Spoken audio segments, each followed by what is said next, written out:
요즘 제가 차 시동을 끄면 차에서 알림이 뜹니다. 이 스마트 키에 배터리가 부족하다 계속 뜨고 있는데 계속 무시하고 있습니다. 조만간에 차 문이 안 열릴 가능성이 높습니다. 이렇게 경고가 있을 때는 경고에 반응을 해야 되겠죠. 요즘 차는 워낙 좋아서 기름이 없으면 어느 정도 떨어지고 나면 몇 킬로까지 갈 수 있다. 심지어 내비게이션과 연결되어서 가장 가까운 주유소를 찾아주기도 하죠. 그리고 타이어에 바람이 좀 부족해지면 기압이 떨어졌으니까 차 기름 공기압을 더 충전하라, 이런 메시지가 뜨기도 합니다. 이런 모든 것들이 경고등입니다. 이 경고등을 무시하면 문제가 생기죠. 제가 영국에 유학 시절에 유학하자마자 이제 저희 선배 목사님 한 분이 한 2주 후에 한국으로 복귀하는 분이 있는데, 그분이 자기 차를 나한테 팔 테니 나에게 사라고 해서 굉장히 헐값에 130만 원짜리 대우 에스페로를 샀습니다. 그런데 결정적으로 그 차는 문제가 있었는데 기름이 얼마 남았는지 표시가 안 돼요. 기름이 얼마 있는지를 알 수가 없는 차였습니다. 다른 건 다 멀쩡한데 그게 문제였습니다. 그래서 무조건 만땅을 넣고 200마일을 타면 또 무조건 만땅을 넣는, 조금만 가다가 기름집 있으면 무조건 계속 채워요. 불안해가지고 1년을 탔는데 한 번도 큰 문제는 없었습니다. 이런 경고를 할 때에 경고에 민감하게 반응을 해야 되는데, 경고가 문제가 생기면, 경고등이 문제가 생기면, 또는 경고를 해도 사람이 그걸 받지 않으면 아주 심각한 문제가 발생하게 됩니다. 하나님은 당신의 사랑하는 백성 이스라엘 백성에게 사랑하기 때문에 경고하시는 분입니다. 1차 경고, 2차 경고, 경고하시는 분입니다. 특별히 말라기서는 하나님이 당신의 백성에게 주시는 사랑의 경고장입니다. 말라기 선지자는 주전 5세기경 400년대에 사역을 했던 선지자입니다. 그 당시에 느헤미야가 또 사역을 했는데, 느헤미야는 약 주전 440년대 이쯤에 사역을 했습니다. 느헤미야에 연결돼서 말라기가 뒤에 또 나타납니다. 느헤미야는 페르시아 왕의 술 맡은 관원이었습니다. 항상 왕 옆에 있는 사람입니다. 그런데 자기 고향 예루살렘의 성벽이 무너졌다 하는 소식을 듣고는 고향을 걱정하는 마음이 수심이 얼굴에 가득했습니다. 어느 날 왕이 그 느헤미야 그 술 맡은 관리의 얼굴빛이 좋지 않은 것을 보고 무슨 걱정거리가 있느냐 물었고, 느헤미야는 자기 고향에 예루살렘에 성벽이 무너져 있는 소식을 듣고 가슴이 아파 이렇다라는 보고를 합니다. 그래서 왕이 특별히 느헤미야를 그 예루살렘의 총독으로 임시로 파송을 합니다. 그래서 거기 가서 예루살렘 성벽을 건축하고 나중에 페르시아로 돌아가죠. 이런 시대에 이어서 이제 말라기가 사역을 합니다.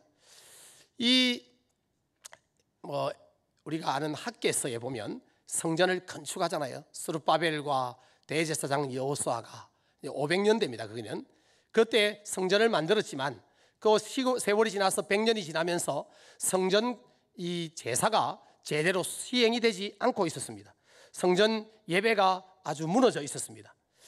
그들이 성전 예배가 무너진 이유는 뭐냐면 이스라엘 백성들이 제대로 된 11조를 하지 않았기 때문입니다. 백성들이 11조를 하지 않으니까 제사장들과 레위인의 생계 유지가 되지 않으니까, 또 제사장들도 먹고 살기 위하여 일하러 떠나버리니까 이 성전 제사가 제대로 원활하게 되지 않았던 것이죠.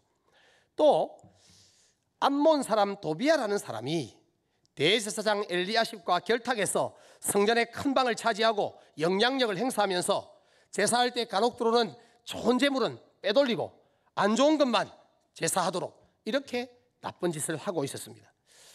안식일에 장사꾼들이 성 안에 영업을 했고, 안식일을 거룩하게 지키지 않는 모습이 이 느헤미야서에 기록되어 있습니다.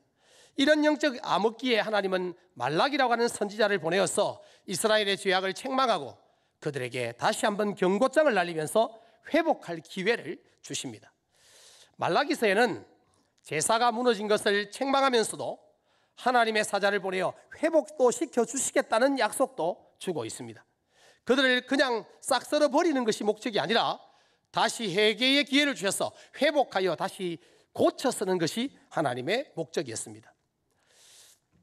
말라기 시대에 남자들은 이방 여인과 결혼하기도 하고 이방 여인이 시집 오면서 가져온 그들의 종교에 남편이 따라가고 또 그 자식들도 엄마의 종교를 따라가 우상을 섬기는 이런 시절이 되고 말았습니다. 신앙의 가정에서 자라지 못하니까 아이들도 불신을 또 우상 숭배를 배우고 또 온 가족이 신앙의 공동체가 무너지게 되니까 나라도 엉망이 되는 그런 시대였습니다. 그래서 말라기서는 예배를 회복하여 가정을 회복하고 가정을 회복하여 나라를 회복하라 하는 것이 하나님의 경고장입니다. 그래서 오늘은 말라기를 통하여 이스라엘 백성들에게 주신 하나님의 경고를 오늘날 우리에게 주시는 경고로 듣고 또 말씀을 배우는 시간이 되면 좋겠습니다. 말라기서 경고장이라고 말씀드렸습니다. 1절에 여호와께서 말라기를 통하여 이스라엘에게 말씀하신 경고라, 하나님의 경고입니다. 옐로우 카드를 꺼내신 겁니다. 2절에 하나님은 이스라엘 백성들에게 사랑한다 이렇게 말씀을 하셨는데 이스라엘 백성들은 하나님께 어떻게 우리를 사랑하셨습니까? 도대체 뭘 사랑하셨습니까? 라고 따져 질문합니다. 그래서 하나님은 하나님이 어떻게 이스라엘을 사랑했는가 하는 것을 대답해 주십니다. 그 대답이 이겁니다. 에서를 버리고 야곱을 선택했다는 것입니다. 2절 중반부에 보면 나 여호와가 말하노라 에서는 야곱의 형이 아니냐 그러나 내가 야곱을 사랑하였고 에서는 미워하였으며 에서와 야곱은 쌍둥이입니다. 별 차이가 없다는 뜻입니다. 그런데 하나님의 무조건적인 선택으로 동생 야곱을 선택하셨습니다. 하나님은 야곱을 선택하고 그의 이름을 이스라엘로 짓고 그의 12아들 12지파를 통하여 이스라엘 나라를 세우셨습니다. 이것이 하나님의 은혜라는 것입니다. 하나님의 무조건적인 선택받은 백성, 구원받은 백성, 그것만으로도 충분한 하나님의 은혜를 누리고 있는데 어떻게 하나님이 우리를 사랑하셨습니까? 라고 하는 항의적 질문을 하고 있었던 것이죠. 하나님은 이삭의 아내 리브가가 임신했을 때 이렇게 예고하셨습니다. 창세기 25장 23절에 보니까 두 국민이 내 태중에 있구나. 두 민족이 내 복중에서부터 나누이리라. 이 족속이 저 족속보다 강하겠고 큰 자가 작은 자를 섬기리라. 에서가 야곱을 섬길 거라고 하나님은 미리 선택하시고 예고하셨습니다. 그리고 하나님은 에서를 심판하셨습니다.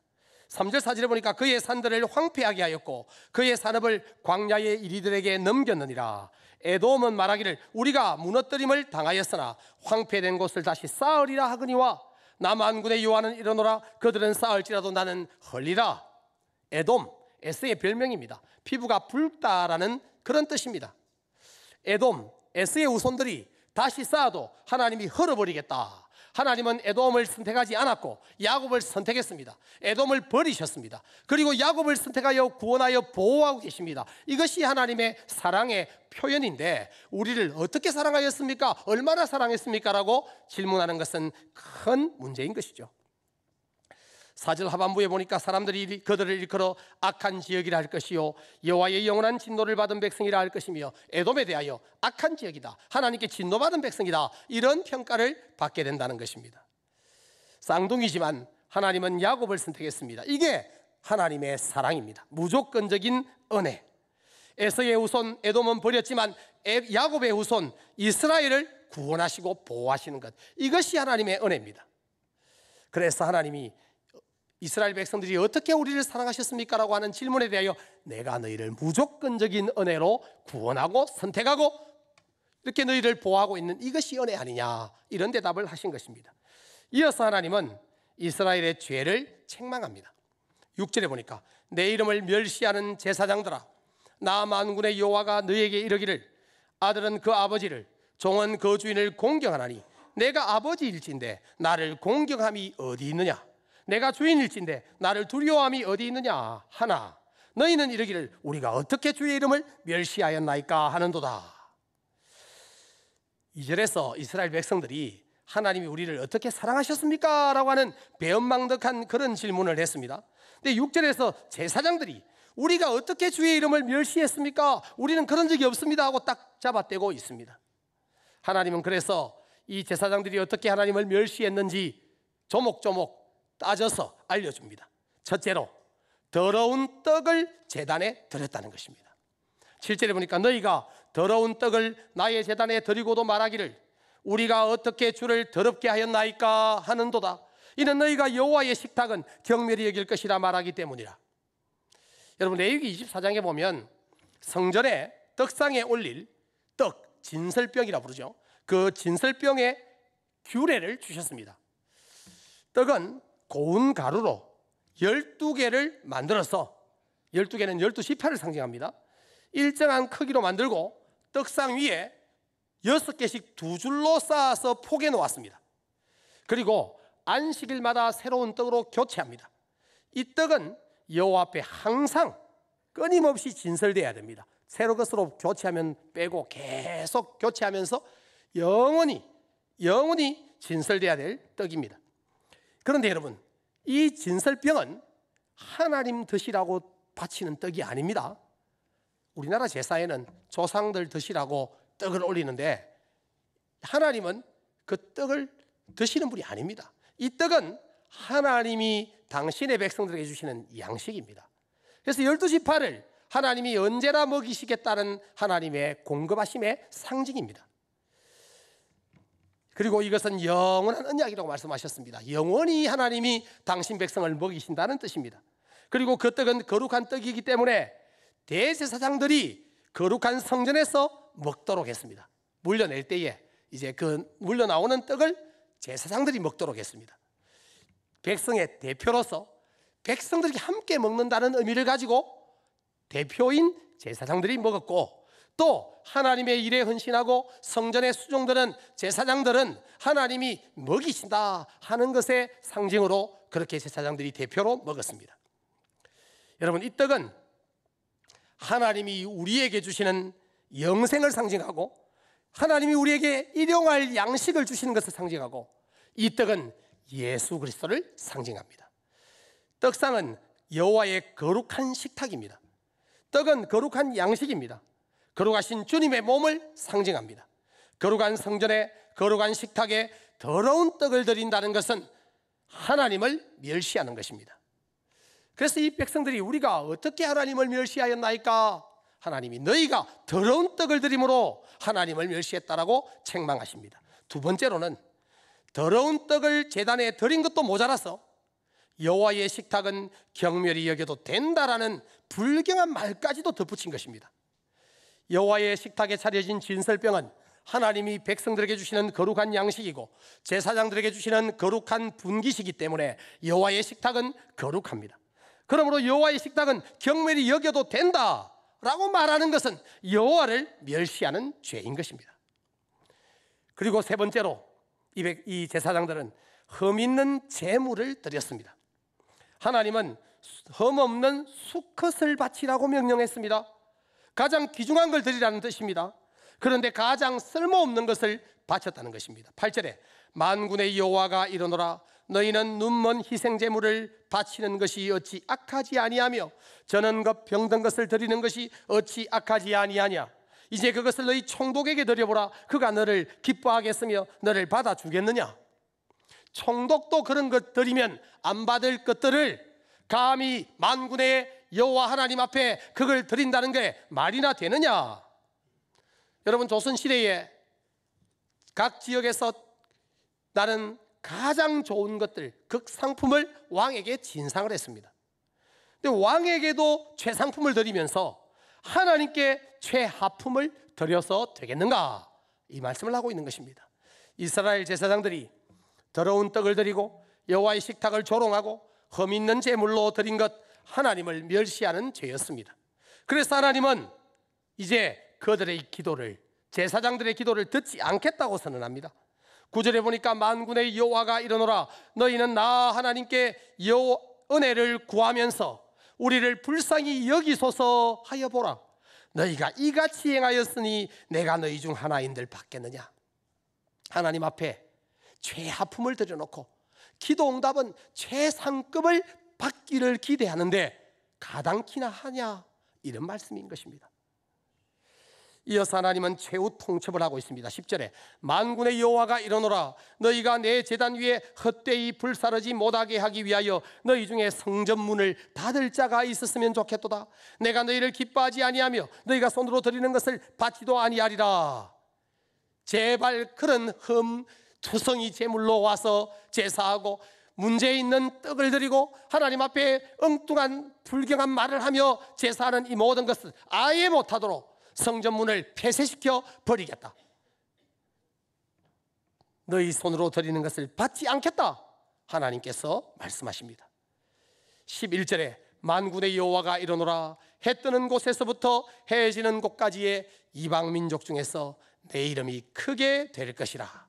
각처에서 내 이름을 위하여 분향하며 깨끗한 제물을 드리리니 이는 내 이름이 이방 민족 중에서 크게 될 것입니다. 이제 이스라엘에서는 제사를 안 받겠다.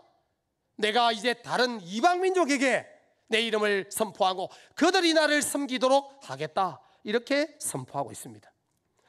여러분, 유대인들은 하나님 말씀을 어기고 언약을 어기고 하나님의 언약의 최종 결정판인 예수 그리스도를 보내어 주셔도 거부하고 십자가에 처형하고 말았습니다. 그래서 그 복음이 이제 사마리아와 땅끝까지 이르러 선포되고 전파되어 오늘 많은 이방인들이, 유대인이 아닌 이방인들이 예수를 구주로 영접하고 하나님을 아버지로 섬기고 하나님을 예배하고 있습니다. 오늘 우리도 마찬가지입니다. 그래서 결국 유대인에게서 복음이 떠나 이방인에게로 가버린 것입니다. 7절부터 9절에서 제사장들의 죄를 책망했다면 12절부터 14절은 백성들의 죄를 책망하고 있습니다. 지도자들이 잘못하니까 백성들도 똑같이 따라가는 것이죠. 12절에 보니까 그러나 너희는 말하기를 여호와의 식탁은 더러워졌고 그 위에 있는 과실 곧 먹을 것은 경멸히 여길 것이라 하여 내 이름을 더럽히는도다. 여호와의 이름을 망령되이 일컫는 3계명을 어기고 있는 것이죠. 13절에 보니까 만군의 여호와가 이르노라. 너희가 또 말하기를 이 일이 얼마나 번거로운가 하며 코웃음치고 제사하는 일이 번거롭다. 뭘 그렇게 따지나. 대충 아무거나 드리면 되지. 적당하게 하면 되지. 쉽게 하면 되지. 편리주의로 가야지. 시대가 바뀌었는데 이렇게 번거롭다고 하며 코웃음치며 이렇게 하고 있다는 것입니다. 13절에 계속해서 훔친 물건과 저는 것, 병든 것을 가져왔느니라. 너희가 이같이 봉헌물을 가져오니 내가 그것을 너희 손에서 받겠느냐. 이는 여호와의 말이니라. 훔친 것을 가져오고 문재인 투성인 것들을 가져와서 하나님 앞에 적당하게 떼우려고 하니 하나님이 받으시겠는가? 여러분, 하나님께서 받지 않겠다고 선포하시는 것입니다. 그들이 좋은 재물이 없어서 어쩔 수 없어서 그렇게 문제가 좀 있는 것들을 바친 게 아닙니다. 그들에게 신앙이 없어서, 하나님을 두려워하지 않아서, 하나님을 사랑하지 않아서, 믿음이 없어서 그렇게 한 것입니다. 14절에 보니까 짐승떼 가운데 수컷이 있거늘 그 서원하는 일에 흠 있는 것으로 속여 내게 드리는 자는 저주를 받으리니 나는 큰 임금이요 내 이름은 이방 민족 중에서 두려워하는 것이 됨이니라. 만군의 여호와의 말이니라. 있으면서도 아까워서 나부터 쓰고 우리 가정부터 살고 급한 일부터 하고 그냥 적당히 팔지도 못하는 것들, 그냥 처져진 것들, 이런 것들로 적당히 때우려고 가져왔다는 것이죠. 숨겨놓고 거짓말로 마치 이것이 제일 좋은 것인 것처럼, 이게 다인 것처럼 그렇게 하나님 앞에 드리고 있다는 것입니다. 아나니아와 사피라처럼 숨겨놓고 이게 다라고 거짓말하니 즉사하는 저주를 받게 된 것이죠. 저주를 받을 것이라 경고하고 있습니다. 하나님은 큰 임금이요 이방 민족들이 두려워하는 이름이기 때문입니다. 여러분, 말라기 1장에는 여호와의 이름이 굉장히 많이 나옵니다. 1절에 보니까 여호와께서 말씀하신 경고라. 2절에 여호와께서 이르시되, 4절에 나 만군의 여호와는 이르노라. 6절에도 나 만군의 여호와가 너희에게 이르기를, 8절, 9절, 10절, 11절, 13절에도 만군의 여호와가 이르노라. 14절 마지막에 만군의 여호와의 말이니라. 이 14장, 이 말라기 1장은 전체적으로 여호와 하나님의 말씀이고, 말라기 선지자가 자기 말을 하는 게 아니고 하나님께서 말라기를 통하여 주신 하나님의 말씀이고, 이스라엘 백성들에게 주시는 경고장이고, 이스라엘 백성들이 두렵고 떨림으로 들어야 될 하나님의 음성인 것입니다. 하나님은 이스라엘 백성들에게 경고를 보냈고, 경고를 듣고 돌이키면 희망의 메시지가 되지만 경고 듣지 않고 회개하지 않으면 심판과 저주가 따라오게 되는 것입니다. 여러분, 오늘 이 경고의 말씀, 이스라엘을 사랑하여 주신 하나님의 경고의 말씀이 오늘 우리에게 경고하고 있습니다. 첫째로, 여러분은 조금만 어려움을 당하면 하나님이 어떻게 나를 사랑하셨습니까? 이렇게 말하지 않습니까? 여러분, 하나님이 우리를 선택하시고 구원하시고 하나님 백성 삼아주시고 우리를 위하여 독생자도 아낌없이 주신 그것이 사랑인데, 내가 지금 원하는 이것이 당장 안 된다고, 장사가 안 된다고, 사업이 안 된다고, 뭐 일이 안 풀린다고 하나님 나를 얼마나 사랑했습니까? 라고 따지는 것은 잘못된 것입니다. 여러분, 수많은 사람들 에서와 같이 하나님이 선택하지 아니하고 하나님은 우리를 야곱처럼 선택하여 부르시고 거룩한 산 교회의 성도로 심으셨습니다. 하나님은 우리를 구원하기 위해 예수 그리스도를 주셨습니다. 이것이 하나님의 사랑과 은혜입니다. 흠도 없고 점도 없는 어린 양이신 예수 그리스도의 피로 우리가 구원받았습니다. 이보다 더 큰 사랑과 은혜가 어디 있습니까? 하나님이 나를 어떻게 사랑하셨느냐 하는 그런 어리석은 질문을 하지 말고, 하나님 나를 구원하신 은혜에 감사하며 지금까지 나를 인도하신 은혜에 감사하며 지금 내 눈앞에 있는 이 문제도 해결하실 줄 믿습니다. 미리 감사합니다. 이런 감사하는 여러분 되기를 바랍니다. 두 번째로, 여러분은 하나님 앞에 드리는 예배를 소홀히 하지 않습니까? 제사가 번거롭다고, 복잡하다고, 뭐 이렇게 깐깐하게 해야 되냐고 코웃음 치던 이스라엘 백성이나 오늘날 바쁜 일이 있거나 뭐 문제가 생기면 예배 포기하고 바쁜 일부터 가버리는 이런 우리의 모습이 무슨 차이가 있겠습니까? 여러분의 삶에서 예배가 1순위입니까? 이 설교를 들어야 할 분이 이 자리에 없다는 것이 바로 딜레마입니다. 여러분, 하나님을 사랑하고 주일을 거룩히 여기며 예배를 위해 최선의 예배, 최고의 예물, 정성껏 준비한 나의 복장과 태도, 마음, 이 모든 것을 모아 하나님 앞에 최고의 예배를 드리는 여러분 되기를 바랍니다. 그렇게 예배하는 우리에게 하나님은 기도에 응답하시고 은혜와 복을 주실 것입니다. 세 번째로, 여러분은 더러운 떡이나 흠 있는 제물을 드리지 않습니까? 하나님은 하나님에게 가장 소중한 독생자도 아낌없이 우리를 위하여 주셨는데, 우리는 우리에게 가장 소중한 것을 드려야 되는데 찌꺼기를 드리지는 않습니까? 여러분, 여러분이 가진 가장 귀한 것과 여러분이 가지고 있는 가장 귀중한 시간을, 여러분의 가장 젊음의 시간을, 힘이 있을 때를 주를 위하여 섬기는 여러분 되기를 바랍니다. 마지막으로, 여러분은 여호와의 식탁을 경시하지 않습니까? 여호와의 식탁은 말씀입니다. 지금 이 말씀이 선포되는 이 시간이 여호와의 영적인 식탁이 차려져 있는 시간입니다. 말라기 시대 제사장들이 하나님께 더러운 떡을 드렸습니다. 이 말씀은 오늘날 제가 드려야 될 경고의 메시지입니다. 제가 더러운 떡을 준비하면 안 되겠죠. 제가 표절해서 설교를 하거나 이렇게 하면 문제가 되겠죠. 저도 최선을 다하여 설교를 준비해야 되지만 여러분도 하나님 말씀을 듣는, 말씀의 떡을 먹는 이 시간, 여러분이 말씀 앞에 나오기 전에 말씀을 사모함으로 나와야 되고, 또 설교자인 저를 위하여 기도함으로 나와야 되고, 그래서 말씀을 들을 때에 내게 주시는 말씀으로 들어야 되지 저 사람한테 하는 말이다 이렇게 적용하고 있으면 유익이 없는 것입니다. 여러분, 설교를 잘 듣고 지키려고 노력하고 또 설교자를 위하여 기도하는 여러분 되기를 부탁드립니다. 그리고 여호와의 식탁은 성찬상입니다. 성찬, 함부로 참여할 수 없습니다. 심각한 죄 중에 있으면서 아무런 두려움이 없이 성찬에 그냥 참여한다면, 대충 받아먹는다면 식탁을, 여호와의 거룩한 식탁을 경홀히 여기는 죄를 짓는 것입니다. 성찬식은 항상 한 주 전에 예고를 합니다. 그럼 우리는 한 주간 성찬을 받기 위하여 두렵고 떨림으로 거룩한 행실과 경건함으로 살아내며 기도하며 준비해야 됩니다. 그리고 그 성찬에 참여할 때에 예수 그리스도의 그 은혜, 독생자를 주신 하나님의 은혜, 우리로 하여금 거룩하게 하시는 성령의 은혜를 우리는 만끽하고 함께 이 성찬에 참여하는 우리 모두가 주 안에 한 가족이므로 내가 섬기겠다, 사랑하겠다 다짐하는 성찬이 되어야 합니다. 그렇게 하는 자세가 바로 이 주님의 식탁을, 하나님의 식탁을 경홀히 여기지 않고 거룩하게 여기는 자세인 것입니다. 사랑하는 성도 여러분, 하나님께서 말라기를 통해 주신 경고, 오늘 우리에게 주시는 경고를 잘 들으시기를 바랍니다.